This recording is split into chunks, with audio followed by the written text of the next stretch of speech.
Hi అండి.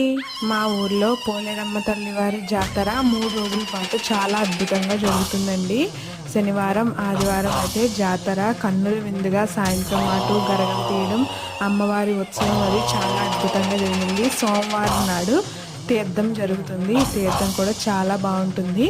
ఈ చుట్టుపక్కల వారు ఎవరైనా ఉంటే ఈ వీడియో చూసినట్లయితే మా ఊరు వచ్చి దొళ్ళ గ్రామం అండి. మండపేట దగ్గర లోపలికి కడియం దొళ్ళ అంటారు. అక్కడికి వచ్చి అమ్మవారిని మీరు కూడా దర్శించుకుంటారని కోరుకుంటున్నాను.